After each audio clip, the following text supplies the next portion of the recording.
listening to the Philanthropisms podcast with Rodri Davis.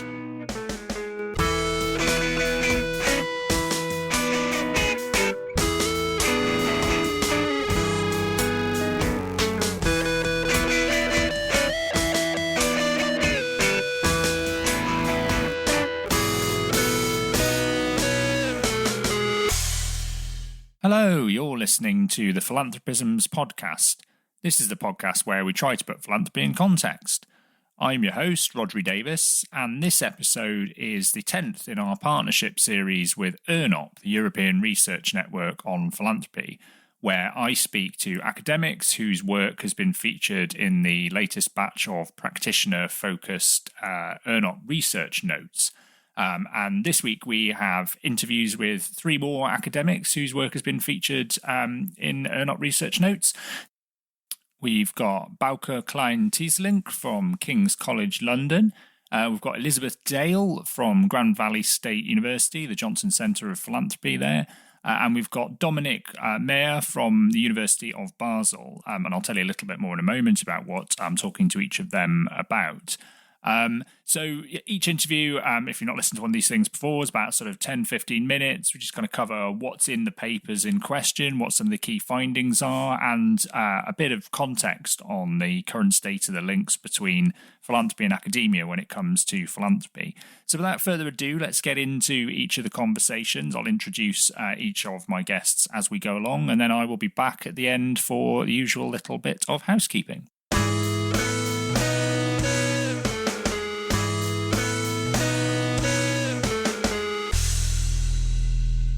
Okay, so first up we have Bouke Klein Teeselink, and Bouke is a lecturer in philosophy, politics and economics at King's College London, and I sat down to talk to him about his paper on partisanship, political alignment and charitable donations, which he co-authored with Georgios Melios. So here's Bouke.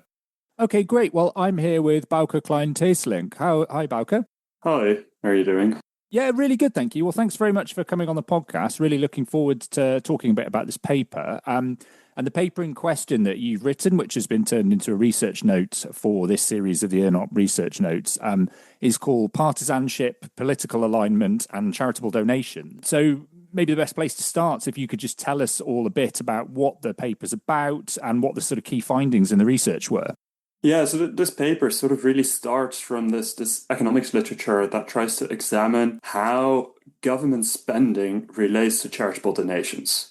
Or like sort of classically, there's this idea that, when the government raises welfare spending, individuals have less incentive to provide that welfare privately, and therefore would reduce their donations. Now, this is still very much an open empirical question whether that's actually true. But what's really missing from that research, and that's where we come in, is that we argue that it's really not just the government spending per se, because people don't quite know what government spending is, how much the government spends, what it spends it on, but it's really about beliefs about the government. So do you believe that the government either has the ability or the willingness to solve the kinds of problems that you care about? And if you don't believe that the government can, should, or will provide that kind of welfare, that's exactly when you have the strongest incentives to donate to those causes. So that's sort of what set us out on this research question. So what we're examining more specifically is, how does alignment with the government, so let's say I'm a Democrat and the current president, so this is all in the US, the current president is also Democrat, how does this affect my donations compared to when the president is Republican?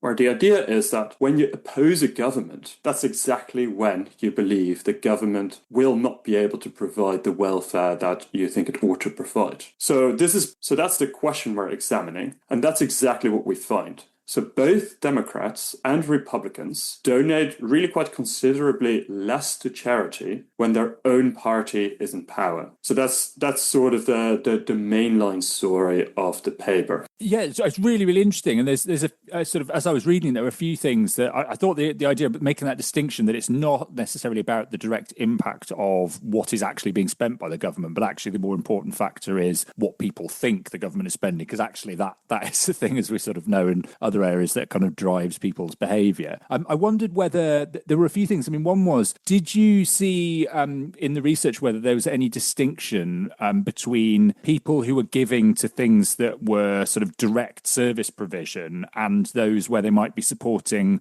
something that was more focused around advocacy? Because it struck me that your beliefs about what the government was doing, you might obviously donate to things that the government is doing, but you don't think they're doing enough of or doing them well enough, or you might want to actively kind of challenge government and support organisations doing that. So I wondered if you touched on that at all. Yeah, so our main analysis focuses on non-political donations. Now, of course, there's always a grey zone of, charities that also have a strong political character, but direct political donations or political donations to PACs and stuff like that are not included. So in principle, it is much more or much less on the advocacy side and much more on the welfare side. Now, we do also separately examine political donations and actually go very much in the same direction. So it's not mutually exclusive, but this is definitely not only driven by advocacy. And in fact, so we examine a whole range of beliefs to sort of understand why this is going on. And we actually, so what's sort of interesting there is that we see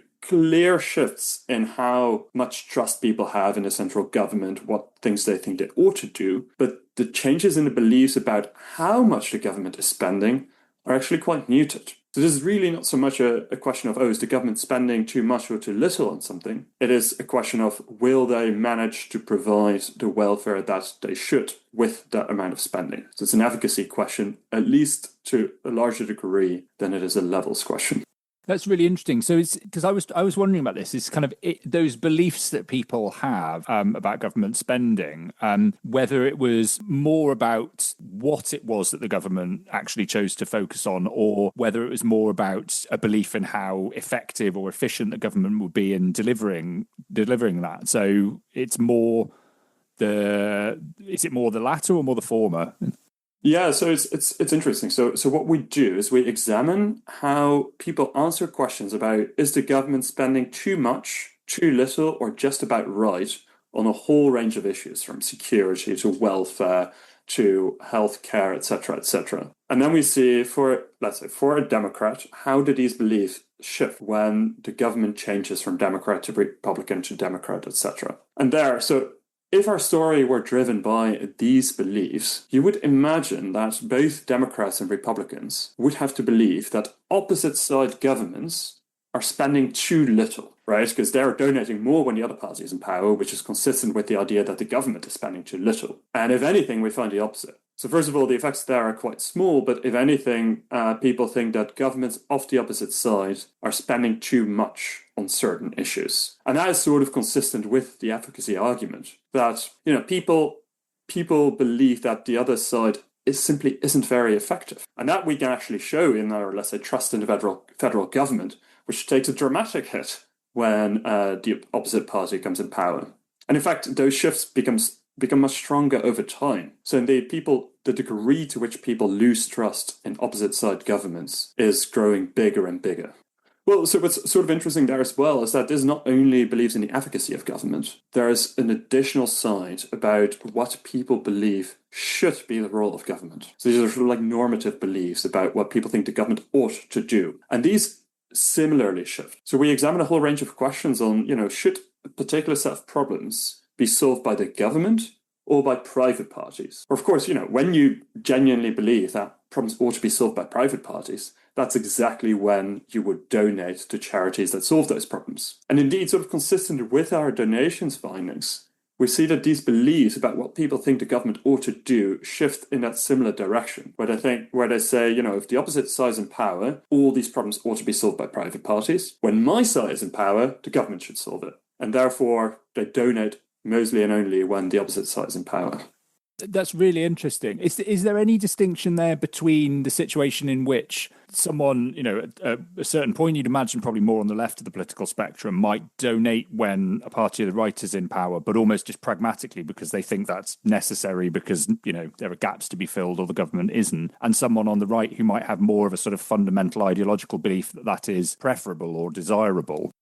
Yeah, so first of all, we actually found very symmetric results between Republicans and Democrats. So both sides more or less shift their donations to the same degree depending on who's in power. Now, there is a tiny level difference in how much Republicans and Democrats donate, although that's mostly driven by wealth rather than by partisanship. But what's sort of interesting there is that both sides think that the government should be bigger in a sense when their own party is in power. So when Republicans are in power, they also think that all problems should be solved by the government, right? It's not just an ideological opposition to government solving problems, it's mostly an ideological opposition to opposite side governments solving those problems. And that sort of in a way removes a certain check on government spending or on the size of government, right? Assuming that it's always the size that is in power that decides how big the government is. Well, their supporters think the government should always be big, right? And then it's always the opposition who thinks it should be smaller. But of course, the opposition doesn't decide the size of government to the same degree.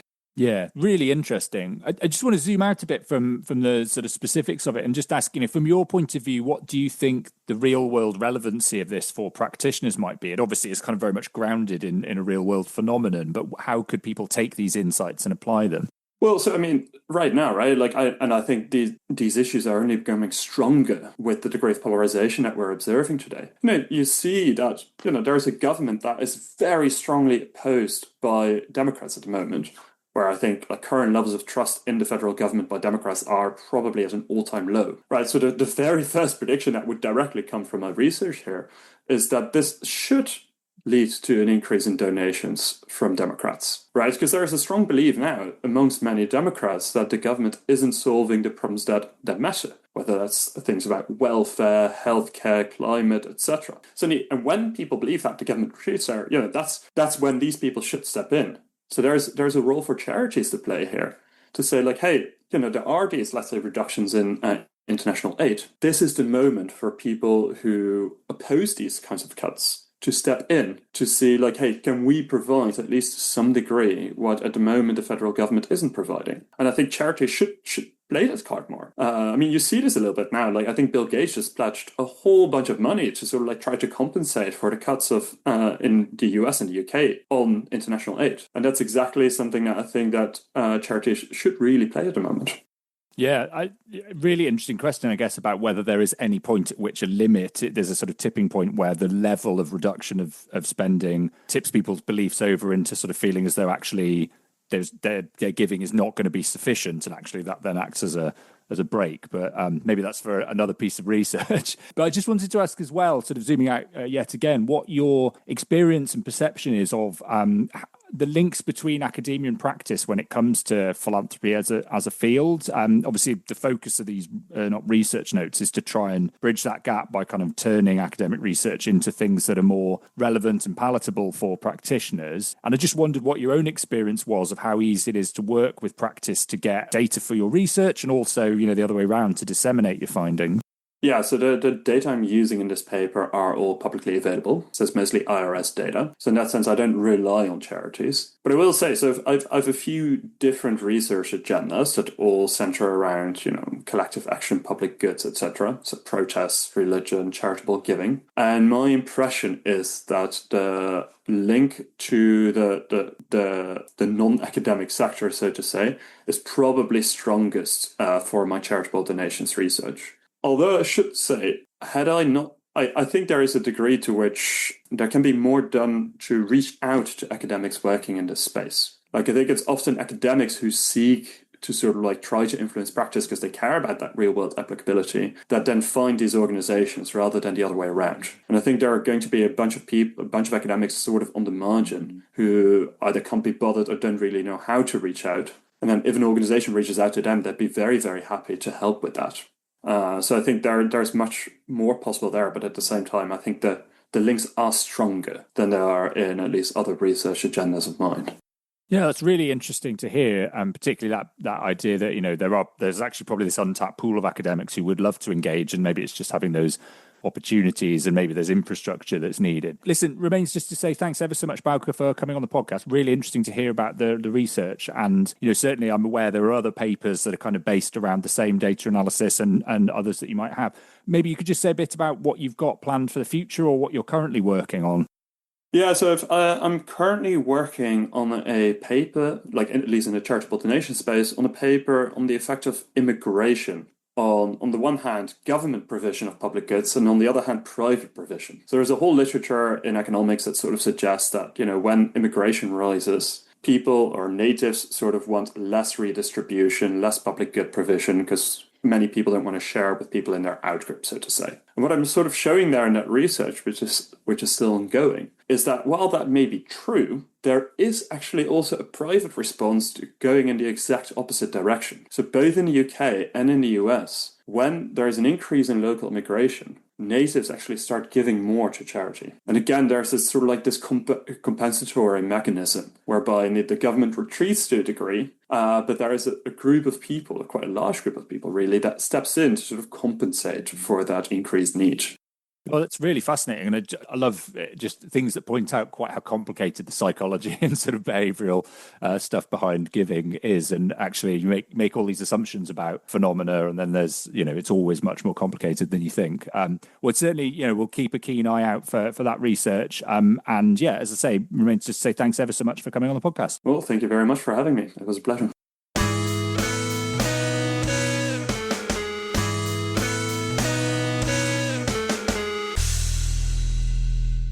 Okay, and then next up is Elizabeth J. Dale. Now, Elizabeth is the Fry Foundation Chair for Family Philanthropy at the Johnson Center at Grand Valley State University in the US, one of the sort of big centers for philanthropy research. And I sat down to talk to Elizabeth about a paper that she co-authored with my Kent colleague, Beth Breeze, actually, called Making the Tea or Making It to the Top, How Gender Stereotypes Impact Women Fundraisers' Careers. So here is Elizabeth. Okay, great. Well, I'm here with Elizabeth Dale. Hi there, Elizabeth. Hi, Rodri. Well, really good to see you again in this case, actually, because we did actually meet in person for the first time only a few days ago. So that's very nice and unusual for this podcast, where often it is people that I only get to meet virtually. But we're here to talk about the paper that you have featured in the latest release of ERNOP Research Notes. The paper in question is titled Making the Tea or Making It to the Top, How Gender Stereotypes Impact Women Fundraisers' Careers, which gives you a good sense of what it's about. Maybe a good place to start would be if you're able to say a little bit about the background to this piece of research and what some of the key findings were. Yeah, this project actually came at the request of the Institute of Fundraising in the UK. And they convened a group of fundraisers, all women, who were really interested in having more research on this topic.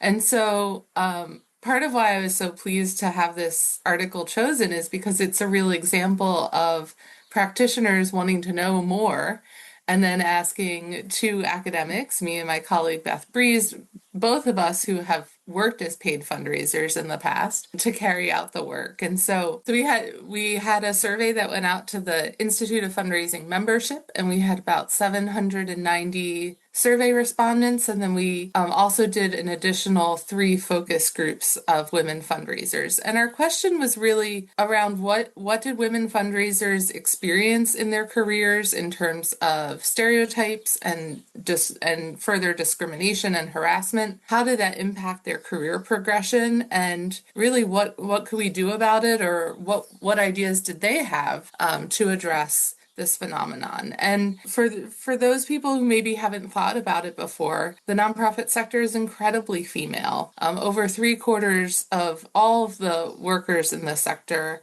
identify as women, and there's a lot of female-dominated professions in the sector, from teaching to caregiving, social work, nursing. And so this is a profession that attracts a lot of women, that has historically been dominated by women, but there remains an elite power structure that is male at the top, especially in the largest and most well-funded charities. And so we knew there was something going on there. And the sector is not immune to larger systemic issues like sexism, racism, other disparities. And so we took on the question of gender and what were the gender stereotypes that fundraisers were experiencing. And we really wanted to give voice to them in our study. And so drew upon a lot of the stories and examples that our participants shared.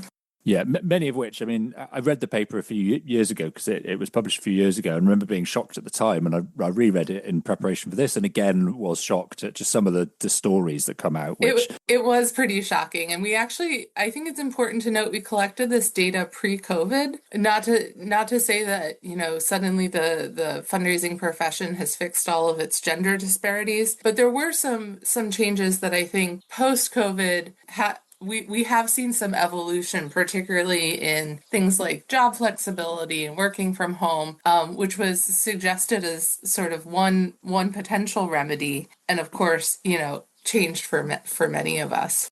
Yeah, which brings me to one of my questions actually, which was I guess some of the sort of inequalities and inequities that women have been faced with as fundraisers are kind of more structural ones, in the sense that they're to do with processes and the way in which hiring procedures, for instance, are kind of implemented. But then there's also this whole body of kind of slightly more hidden everyday sexism. In the research that you did, how much of it was about some of that kind of visible formal stuff, and how much was actually there's all of this stuff that women working in these roles just have to deal with on a day-to-day basis when they're interacting individually? It was really a mix of both. And, part of our research, we wanted to understand what were examples of being stereotyped or having preconceptions based on your gender. We didn't ask a question about, have you experienced sexual harassment? Because a lot of people either haven't or wouldn't characterize what they've experienced as that. And so, where the examples of being stereotyped really sort of have held women back is considering, if a male and a female fundraiser walk into the room and you've never met either of them, do you automatically assume the male fundraiser is the more senior person, right? And that was an example that was given a lot. Or do you expect women to do relational and kind of caring even home-based work in a setting where fundraising takes place, like making the tea, entertaining guests or visitors? Why is that not something that's shared among the whole staff? Yeah, absolutely. That one of the things I thought actually is that I was trying to get my head around is which way the causation's running there. Because if fundraising roles, maybe those that aren't necessarily at a senior level, are perceived by some as kind of slightly lower status, is it that they're perceived in that way because it's kind of seen for historical or cultural reasons as women's work in some sense, or is it kind of there are other reasons that the status of those jobs is seen as lower, and as a result they're seen as suitable for women by people who kind of carry those preconceptions? Do you have any sense of kind of how you could disentangle that, or is it basically both are happening? Yeah, I mean, it is all knotted up. I think where you can disentangle it is, first of all, we're not in the home, we're in a workplace. We want fundraising to be seen as professional work, and so establishing some boundaries or parameters around that is probably pretty important. Certainly when you're a more junior fundraiser, you might be doing more events-based logistics or community-based fundraising. But then as you progress in your role, what we see, and I have some other work that shows this, is that men are on a glass escalator to chief development officers or chief corporate fundraisers, major gift fundraisers, and women are really dominating the events, the donor stewardship, the annual fund, the community fundraising. Some of that is the nature of the job, and we do mention women's kind of caregiving responsibilities as something that often factors into whether or not you go for a job that might require more evenings or more weekends. But the other thing is, in a workplace, shouldn't we all do the things that, keep our offices running, irregardless of our gender or who we are? And so, I've been in some progressive organizations where, meeting minutes gets rotated, or there's just one person that's always appointed to do it, and that's part of their job, but it's not assumed that it'll always be the woman at the table. So, I mean, in some ways it is all knotted up, but I think the unique aspect of this research and this study is that fundraising is relationship based work, and so the lines get blurred a lot, and that I think was important to point out, because it does serve to either hold women back and or create a different experience for them in the workplace. Yeah, absolutely. And the other thing that I wanted to ask about, I mean, you mentioned it and certainly touched on it in the paper, is the particular question around major donor or sort of high net worth fundraising, where I think it's kind of apparent that there are particular issues because you might have younger female fundraisers being asked to interact with often sort of older male donors in context where there's these kind of clear power imbalances. And one of the things I wondered, which is maybe, slightly difficult question about this, is there partly a problem here that the non-profit sector itself in some cases is a bit guilty of sort of implicitly or explicitly sexualizing these roles because there's this kind of narrative of, let's get these pretty young girls to go and charm donations from these rich old men, which is a highly problematic idea. Did you see any fundraisers in your study kind of talking about their experiences of that? Yes, that was actually pretty common. And I think a good delineation of where, just thinking about, a pretty younger fundraiser, flirting to get a donation, or that donors or board members would be comfortable making a comment that they might not make if they were sitting, in the head office of a large company, right? But because you're in, an event setting, maybe alcohol's involved, there's some sort of license for people to maybe not be on their best behavior. And I think that does carry over into the sector and how, are these fundraisers taken seriously? Is it seen as real work? Right? We know it is. We know how important the fundraiser profession is for most organizations. But if that's the perception that donors have, that can be really problematic and troublesome. So yes, I think, whether it's supporters asking about personal issues like, do you have children? Oh, you must want children, or are you married? To question, to making those comments that might be compliments, might cross that line. Or even, in terms of, greeting people, is it a handshake or is it a kiss on the cheek? I know when I was a young fundraiser, I worked for a very historically male organization. It was a hospital owned by the Masons, and they frequently greeted me with a kiss on the cheek. And, I didn't think about it at the time, but in hindsight, it wasn't something that I would have chosen for myself, but I didn't feel like I had the power to say otherwise. And so, I think this study really highlights that and highlights that power differential. And it also doesn't necessarily go away. It just changes over time. Yeah, absolutely. And the other thing I just wanted to touch on briefly, because I think it is an important aspect, you acknowledge in the paper that being a woman is only one aspect of the identity of many of these fundraisers. So you kind of acknowledge it's important to think intersectionally. Have you sort of, in this study itself or in other work that you've been doing, have you kind of expanded out to explore some of these questions through other lenses as well? So gender was certainly the primary lens for this study, but, people talked about other aspects of their identity and how that also came into play, whether they were younger or older, whether they were a woman of color, maybe if they had a disability or identified with a minority sexual orientation. And, the combination, I think, manifests in different ways, but we do want to create an environment that acknowledges, the whole person, we want fundraisers to feel like they don't have to hide parts of themselves.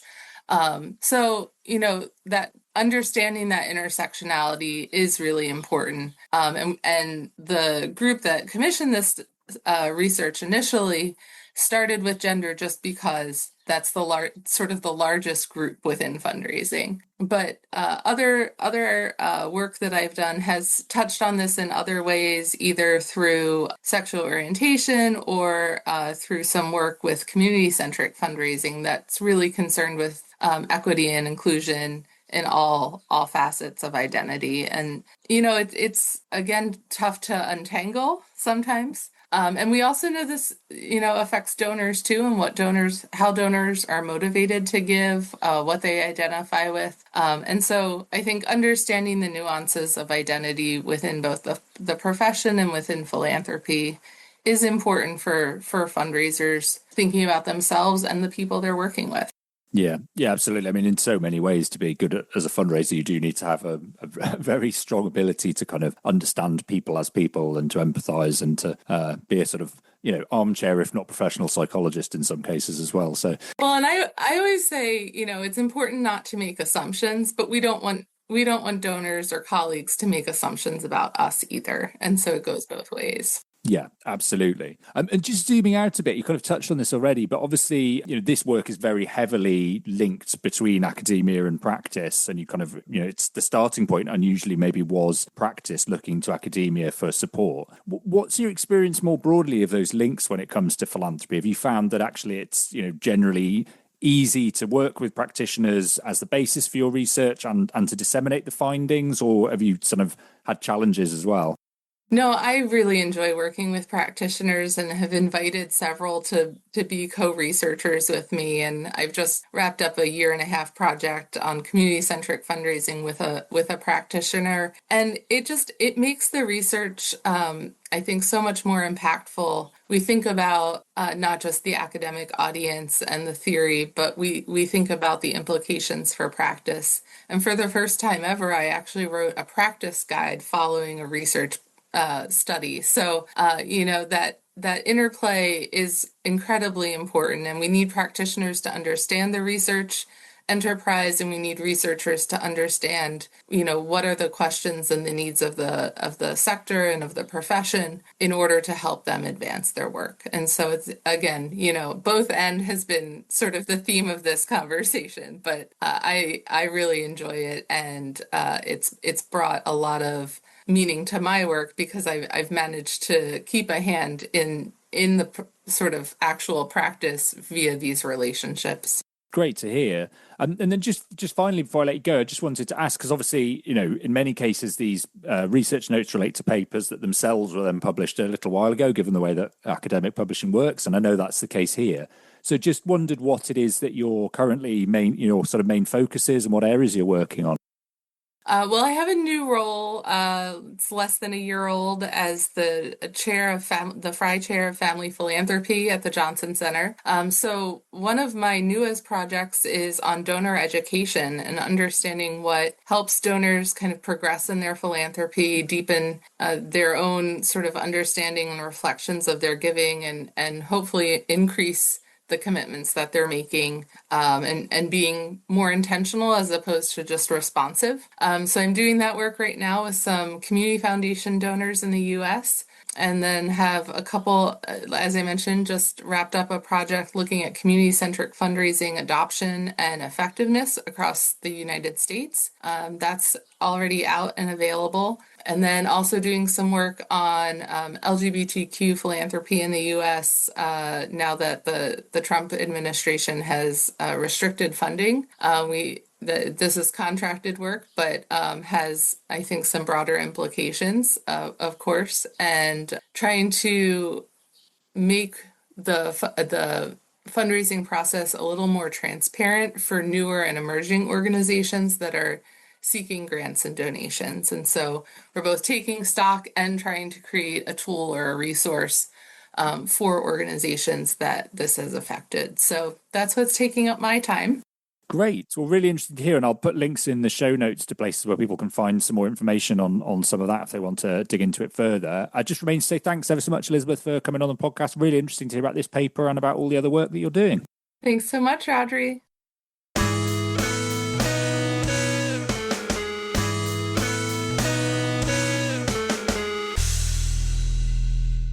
And then last but by no means least, we have Dominic Mayer from the University of Basel. So Dominic is an assistant professor of global philanthropy there, and he also has a research post at the moment at the Gradle Institute of Charity at the University of Oxford. And I sat down to talk to Dominic about his paper, Compassion for All, Real-World Online Donations Contradict Compassion Fade. So here's Dominic. Okay, great. Well, I'm here with Dominic Mayer. Hi there, Dominic. Hi, Roger. Hi, great to have you on the podcast. And we're here to talk about a paper that you've got featured in the latest batch of ERNOP Research Notes. This paper is called Compassion for All, real-world online donations contradict compassion fade. So I guess given that title, it would be really interesting to find out a bit more about what it's about, particularly what compassion fade is and why these findings contradict them. Yeah, sure. Yeah, happy to tell you a little bit about the study, and thanks for having me. So I had this idea for this study when I was reading this meta-analysis about compassion fade. And compassion fade is this really interesting phenomenon where we typically observe a decrease in helping behavior. So for example, how much people donate as the number of people in need increases, right? So if you have a typical study, you would have, for example, two groups, right? Two conditions. One, they see the same donation requests, but the only difference is that one group sees a donation request that is told, and they're told if you donate, one person will benefit, and the other group is told 10 persons will benefit, right? So what we typically observe according to compassion fade is that the group that sees only one person in need will donate more than the group that sees 10 persons in need, right? So this is quite surprising, and maybe we can later dive a bit deeper into why we observe this, but this meta-analysis looked at studies published on this effect, right? And it found that this effect seems to be quite robust, right? So if you look at multiple studies, this effect seems to hold. However, it also mentioned some key limitations of the literature. And the first limitation they noticed is that almost no research so far looked at so-called joint evaluation designs. So the example I just gave you is an example of so-called separate evaluation. So each person only sees one donation request, right? But the authors noted that in the real world, when people donate, more often than not, they likely compare different charities, right? Different projects. So they are in what is called joint evaluation setting, right? So they can directly compare different campaigns. However, in the existing literature, this has not really been tested yet, right? Because participants only see one donation request. The second limitation they noted was that this effect has never been tested in the real world at all, right? So we know from previous studies, from a bunch of studies, that results that hold up in the lab do not necessarily translate to the field, right? So this is called external validity. For all sorts of reasons, it could be that we find an effect in the lab, right, in this very controlled environment, but once we transition to the field, it might no longer hold up, right? So this kind of got me thinking and piqued my interest. And then I read another study that was published, I think it was 2 years later, by Garinter and colleagues, and they directly addressed the first limitation. So what they did is they moved from a separate evaluation design to a joint evaluation design. So now each participant saw multiple donation requests. I think it was 4 or 5. Again, it was the same ask basically every time, right? So the same project. The only difference was that they varied the number of persons or children in this case that will benefit from a donation, right? So they had, I think it was 1, 2, 5, 7, and 12 children. And interestingly, what they found is that the compassion fade effect reversed in this case, right? So now suddenly people donated more to projects that benefited more children. Again, quite interesting effect. However, there also was one limitation of the study, namely that they used hypothetical donations, right? So participants were asked, imagine you had $25, how much would you donate to this project if one child benefits? And then again, imagine you had $25, how much would you donate if 2 children benefit, right? And so on and so on. And you can kind of see the issue here, right? It's very easy for me to say, of course, I would donate more if 12 children benefit than if 2 children benefit, right? If it doesn't really cost me anything, right? It doesn't really hurt my wallet. Economists call this cheap talk. So yeah, we might, so we know from previous studies on evaluations that this can lead to overestimation of the effect, right? So I think it's a great study, but probably they kind of overestimate the effect, right? And this got me thinking whether there is some real world data that we can use where we have both the joint evaluation design, but also real money involved, right? And this is where I had the idea of using data from GoFundMe.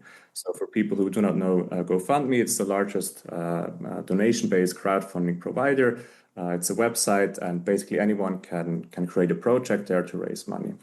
And GoFundMe is kind of an ideal testbed for this study because when you browse campaigns on GoFundMe, you kind of see a grid of projects, right? So you are naturally in this joint evaluation condition, meaning you can compare between different projects. The second benefit is that we have quite of a salient measure of the beneficiary group size. So what I did, so each project has a project profile picture, and I counted with machine learning the number of persons displayed in this picture, right? And I used this as a measure of, I call it the perceived beneficiary group size. Of course, it's not necessarily the real group size, right? It might be just one person benefits, but 3 persons are on the picture. But this is what I used as the group size, right? And then I basically estimated the effect of the number of persons on these pictures on how much the campaigns raise, controlling for confounding factors and so on, right? And I found that the effect, so the reversal holds, so there's a positive effect of the number of persons on these pictures, on the amount of funds raised, on the average donation. The effect is concave, so it is positive but diminishing, and the sweet spot seems to be around 5 to 7 persons on the picture. So campaigns with these number of persons tend to raise the most money. So this is basically the summary of the study.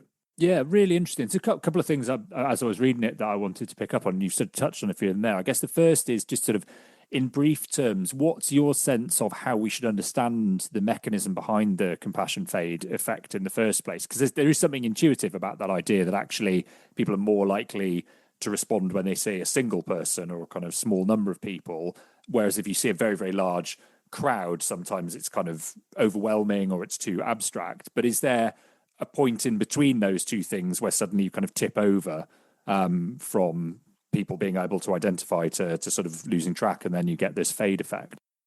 Yeah. So it's very interesting, and the meta-analysis that I mentioned kind of tested different mechanisms, and there are a few different theories that try to explain this effect. So the first one is called affective bias perspective. So this theory assumes that if we see just one person in need, right, we can really empathize with that person, and empathy is an important predictor or motivator for donating and for helping behavior in general, right? So, but if we see 10 or 20 people in need, our empathy is kind of constrained, right? So this theory argues that our empathy is higher when we just see one or a few people in need. Then there are other mechanisms. For example, there are studies showing that the perceived impact, so what we think the impact will be if we donate to one person versus 10 persons, the perceived impact is higher when we donate to fewer persons, right? This makes sense if we donate, $50 to one person, it has an impact, right? But if I donate $50 to 100 persons, it kind of spreads across, right? So the impact might not be that large. And then there's also the anticipated positive effect from a donation. So the warm glow is also an important predictor. It has also been shown that this is larger when we donate for projects that benefit fewer people or where fewer people are in need. And this meta-analysis through some mediation tests found that the effective bias, so empathy, cannot really explain the effects that well. So it seems more likely that the perceived impact and the anticipated positive effect, so more kind of self-interest motivations, right, play a role here. This is where the literature is at the moment in terms of explaining the compassion fade effect. And what's then, in terms of that being the likely mechanism, what then, taking that further, is the explanation for why it's reversed in a joint evaluation context? Is it that when you've got those projects alongside each other, actually your sense of impact or warm glow and the personal benefit that you'll get from that, you're able to kind of quantify those against each other in a way that if you were given them separately, you wouldn't be able to? Yeah, exactly. So this is also very interesting. So we call this evaluability, right? So it's easy, or it's kind of hard to evaluate when you just see one project and says, okay, 10 people will benefit or 50, right? So is this a lot or not, right? So this is quite kind of hard. So evaluability is low in this case. But if you can directly compare different projects, right, this is way easier, right? So evaluability is higher in this case. And the study that found this reverse compassion fade effect kind of argued because of this, and because the beneficiary group size is kind of high in justifiability. So it is an attribute of the decision situation that is highly justified, right? So people think that's an important attribute that should influence how much we donate. So because of these two things, they argue that the compassion fade effect is reversed, right? So now it's way easier to see you directly see how many people benefit. And this is also more salient Q now, right? So this has now a larger effect. This study also found a concave effect, like I did, right? So it could be that these two effects kind of play together, right? So on the one hand, you have this justifiability of donating more to larger beneficiary group sizes, but it could also be that at a certain level, right, this compassion fade mechanism still kick in, right? So you still get this diminished return basically on donating, which could be why you see a positive but diminishing effect. But we need more research on that. But this could be a likely explanation. Yeah, and it strikes me potentially all sorts of interesting things about our ability to perceive the number and kind of, when you get into beyond a small handful into group sizes, and at what point, as you say, that flips over from something that enhances our ability to evaluate the potential impact, and then when it gets to a certain size, it becomes something that actually kind of diminishes our understanding via another mechanism. So yeah, really, really, really interesting. There's lots of other questions I'd love to ask about the findings, but one thing I really wanted to touch on was about some of the tools that you used for doing this, because it struck me that this is very much an example of a kind of quite a new breed of paper in the sort of field of philanthropy academia, which uses machine learning tools to be able to kind of access big data sets and to test some of these theories and hypotheses in a way that previously, if you'd had to go through the number of GoFundMe profiles that you went through for this study and, kind of one by one, essentially by hand, kind of categorized the images in terms of how many people were in them, what sort of expressions they had in their faces, it would have been virtually impossible. But you were able to do that because of the tools you used. Did you find, were there any sort of things that you were aware of in terms of the potential, risks of doing that and things that you needed to guard against? And also, did you get a sense that, there are potentially other areas that the kind of tool could open up in terms of things that we don't currently know about philanthropy that we might want to know? Yeah, great question. This is a very good point, right? So when I was thinking like how can we learn more about this phenomenon, right? So what I could have done, maybe run another experiment with actual money involved, right? Which would also contribute something to the literature. But I thought it would be more interesting, to use these new tools, right? So I collected over 30,000 of these campaigns. So obviously web scraping is involved, right? And you need to highly automate these kind of things to the scraper runs automatically, it downloads the images, the campaign descriptions, and so on, right? And then using machine learning to categorize or count the number of persons in the pictures, right? And this is, only in the last couple of years have these methods become so good to use them actually, right? So these are very, very accurate tools. And I think it opens up wide variety of research, right? So it really allows us to access data that so far hasn't been able, or we couldn't access so far, or maybe access but not really analyze, right? Also natural language processing. So I use natural language processing to control for confounding, right? So this is observational data. So we need to control for confounding variables, so that variables that affect both the independent and the dependent variable. And I used the topic of the campaign to control for that, right? And all these things, especially natural language processing, now with large language models, right? They open up a wide array of new research questions or methods to answer them. And I think the field is kind of in the early stages of making use of that, right? But it's still transitioning. But I think there's huge potential, and this is why I also like to use these methods, right? I think it's quite easy to run another experiment. Our experiments are good, but I think there is value to be had in, kind of using real-world data as well, right? And seeing whether these effects especially hold up, especially in a field like philanthropy, right? Where we're not just interested in theory, but also in the practical applications of these things, right? So I'm really excited about these methods, Yeah, and it does strike me because there's so many kind of potential phenomena around altruistic behavior and giving behavior that come from the economics literature, but a lot of it is on relatively sort of small scale lab experiments, and actually having the ability to test that against natural experiments and real world experiments and see which of them genuinely play out is going to be really fascinating. The other thing I wanted to ask, kind of zooming out a little bit, is just about your sense of where things sit in terms of those links between academia and practice. Obviously, you're kind of drawing on real world data, as you say.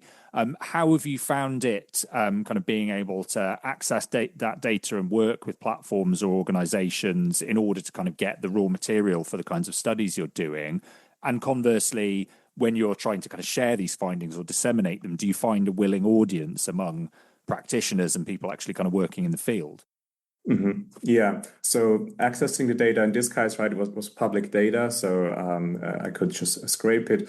But yeah, organizations in my experience usually are quite interested in collaboration, right? So they think that research is quite valuable in this case. And but yeah, I mean it's often more complicated than you think at the beginning, right? So privacy concerns and all this, so it takes a very, very long time. I mean, research is already quite slow, right? But this, yeah, especially takes a long time. With regard to like this dissemination from research into practice, I think this is very important, right? And probably we could do more. So yeah, for research, the goal is to publish, right? To publish high impact papers. And impact is measured, for example, by citations. More and more, it's also measured in case of practical impact, right? But I think also there the field is a little bit transitioning. I think here in Switzerland, with the Center for Philanthropy Studies here, we have a very rich exchange with practitioners, and usually practitioners are highly interested in what we do.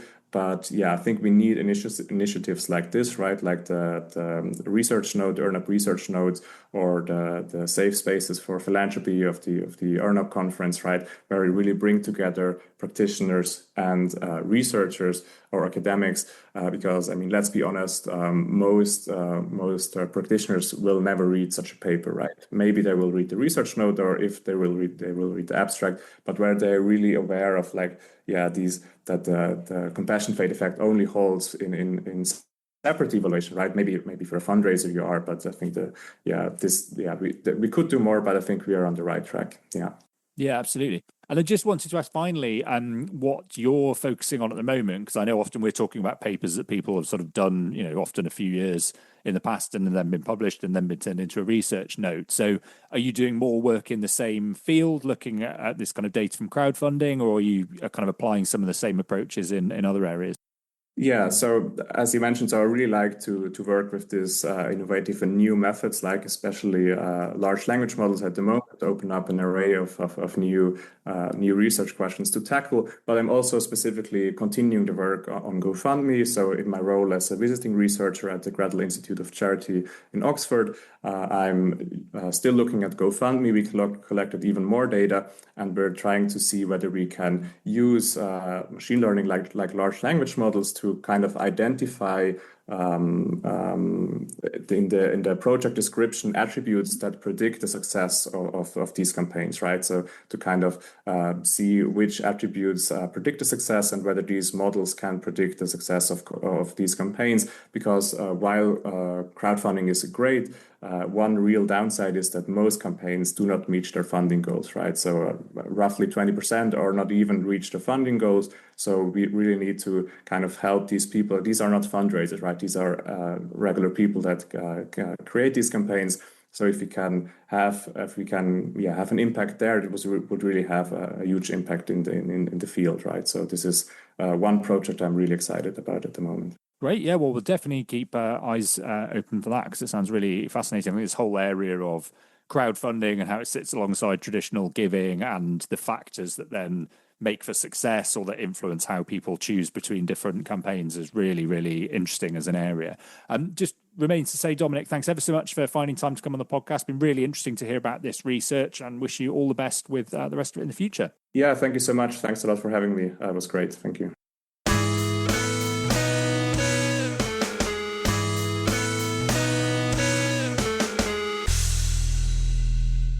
Okay, great. Well, my thanks again to Bouke, to Elizabeth, and to Dominic for finding time to come on the podcast. It's great to hear about all of their work. I will put links in the show notes, as ever, to places where you can find the papers in question and also the ERNOP Research Notes based on them. I'll also put links in the show notes to some other things that you might be interested in reading that I've done or that other people have done.